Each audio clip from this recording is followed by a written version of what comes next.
مسئله 385 توی این مسئله میگه این پین این ساپورت حد اکثر تحمل 3.5 کیلونیوتن رو داره. میگه اگر بار الی به این نقطه وارد بشه و تکیهگاه بی اینجا قرار داشته باشه، مقدار بار رو یا مقدار نیروی ال رو پیدا بکنید طوری که تحمل این پین رد نشه و مشکلی براش پیش نیاد. خب اول لازمه بدونیم که به پین چقدر نیرو داره وارد میشه.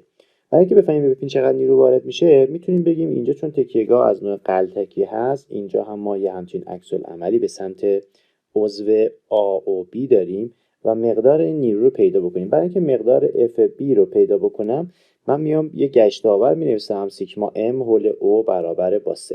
خب چی به دست میاد؟ میشه مقدار L ضرب در بازوش که هست 350 بایستی با مقدار FB ضرب در بازوش که هست 250 برابر باشه. خب از این رابطه مشخص میشه که مقدار نیرو در نقطه B میشود 350 تقسیم بر 250 L یا به اصطلاح FB برابر با 1.4 L. خب مقدار نیرو به دست اومد. خب برآیند این دوتا نیرو بایستی توسط این تکیهگاه تحمل بشه. برای این دوتا نیرو چجوری به دست بیاریم؟ این دوتا نیرو یکیش به سمت پایینه و یکیش به این شکل هست FB که هست 1.4 L، اینجا هم L هست. زاویه بینشون رو هم داده 60 تا، زاویه بین این دوتا هم 60 و میتونیم برآیند اینها رو به دستش بیاریم. خب برآیند این دوتا نیرو به چه شکلی به دست میاد؟ میشه رادیکال اولی به توان 2 به اضافه دومی به توان 2 به اضافه 2 برابر اولی در دومی در کوسینوس زاویه بینشون که 60 درجه هست. خب میتونیم این برآیند رو محاسبه کنیم.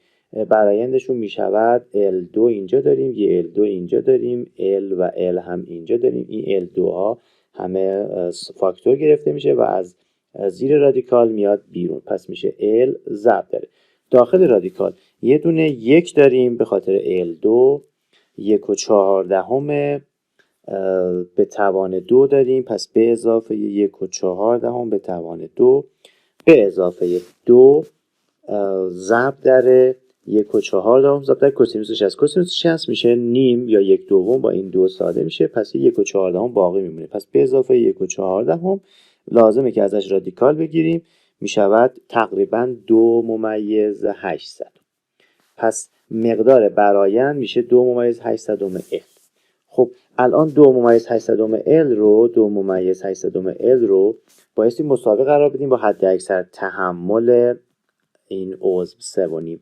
خب از این رابطه میتونیم L رو به دست بیاریم. میشود 3.5 تقسیم بر 2/800 میشود 1/676 کیلو نیوتن. این میشه مقدار حد اکثر الی که مجاز هستیم اینجا وارد بکنیم یا نیرویی که مجاز هستیم وارد بکنیم برای اینکه نیروی مجاز توی پین از 3.5 کیلو نیوتن بیشتر نشه.